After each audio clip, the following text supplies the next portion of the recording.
My amendment uses the Holman Rule to reduce the salary of Secretary Pete Buttigieg to $1. Pete Buttigieg has failed to serve the American people as the Secretary of Transportation.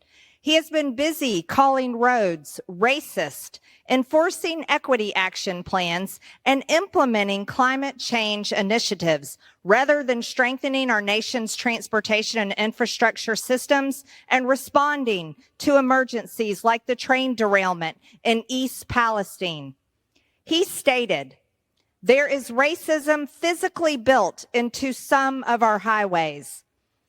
Every transportation decision is inherently, in many ways, a decision about equity." I would argue people driving on dirt roads every single day in rural America may feel that way, but our Secretary of Transportation, Pete Buttigieg, doesn't care about Americans in rural America. He's more interested in declaring that roads are built on skin color and racism.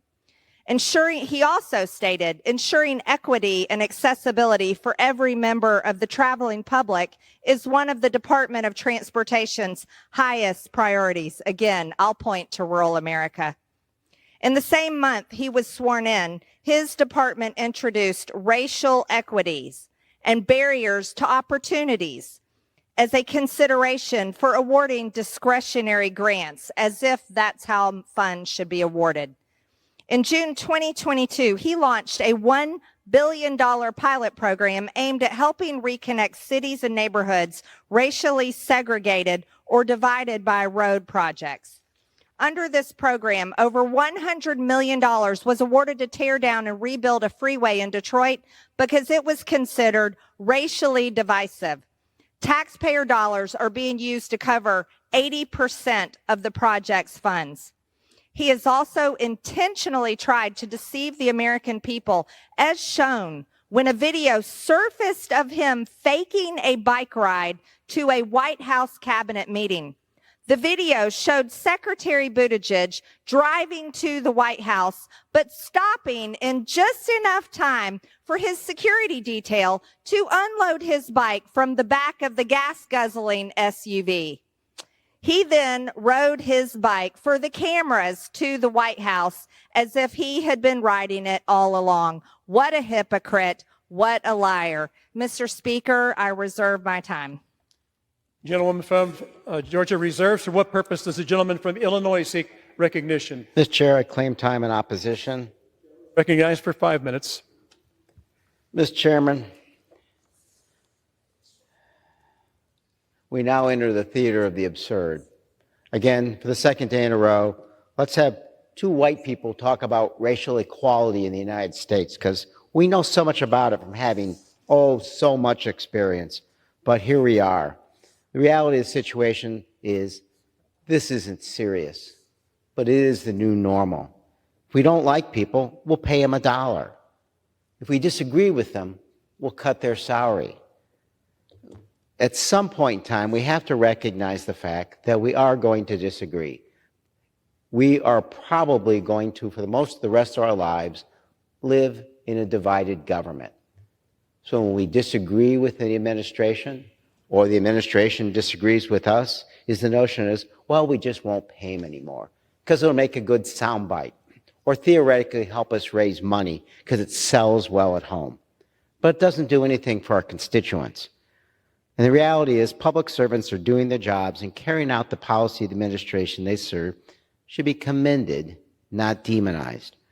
Our government is dependent on being able to attract the best talent to bring their skills to public service. Despite what's been said, the fact of the matter is some of the best and brightest out there sacrifice to go back to public service or stay with it when they could do much better in the private sector. Who's going to be willing to do that if their names are dragged in the political mud because they disagree with them? The Secretary is a dedicated public service. This is not how we solve policy difference. We shouldn't make this personal.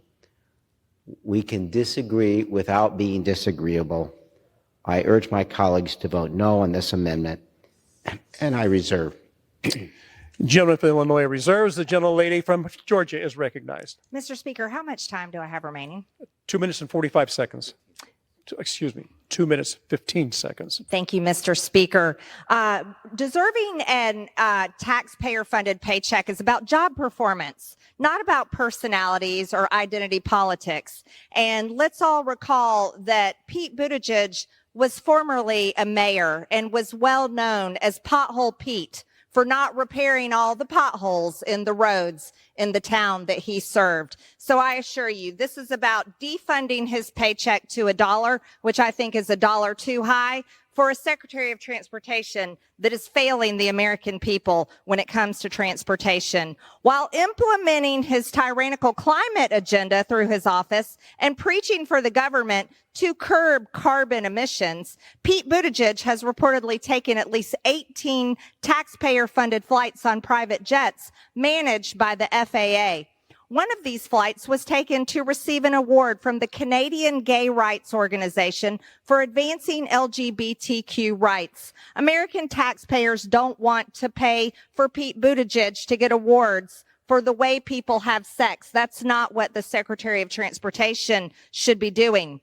These fraudulent actions of Secretary Buttigieg illustrate that he is not to be trusted in leading our Department of Transportation.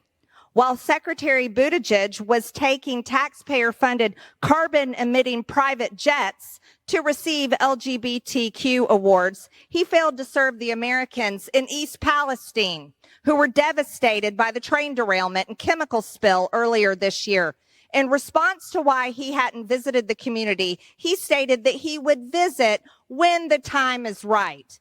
It turns out the time was only right after President Trump visited, brought thousands of bottles of water, and pressured Secretary Buttigieg into visiting, and maybe doing his job. It took our Secretary of Transportation almost 3 weeks to visit after this unbelievable toxic catastrophe.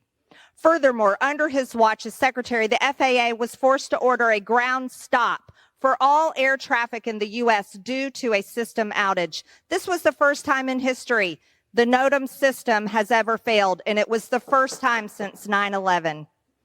Mr. Speaker, is that the end of my time? Yes, ma'am. I urge my colleagues to vote for my amendment. Gentlelady Thank you. from I Georgia's yield. time has expired.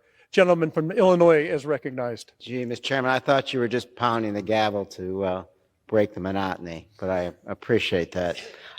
I have to be honest, Mr. Chairman, I'm not sure whether this argument is worthy of the dignity of this House, that people who take the highest level of government function, cabinet level positions, and again, you can disagree with them, Mr. Chairman, all you want, but to make this so personal and to take their orientation to task because you personally don't like the other people or their orientation when it's absolutely none of your business? Where has the Republican Party gone? Where has it come from a party that said, we're going to let people live their lives. We're not going to intrude on them at all. We're going to let them live personally. And the worst thing government can do is inflict their own beliefs upon them. It's exactly what the toxic atmosphere of language like we just heard is all about. That's not what we are as a country. Part of that personal freedom extends to everyone, even if they happen to be Secretary of Transportation. I apologize to the Secretary and all public servants who have to go through this disgraceful kind of treatment. I encourage my colleagues to vote no on this amendment, not worthy of this body. Does the gentleman yield back? I do. All time has expired for both sides. The question is on the amendment offered by the gentlelady from Georgia. Those in favor say aye. Those opposed say no. In the opinion of the chair, the ayes have it. The amendment is agreed to.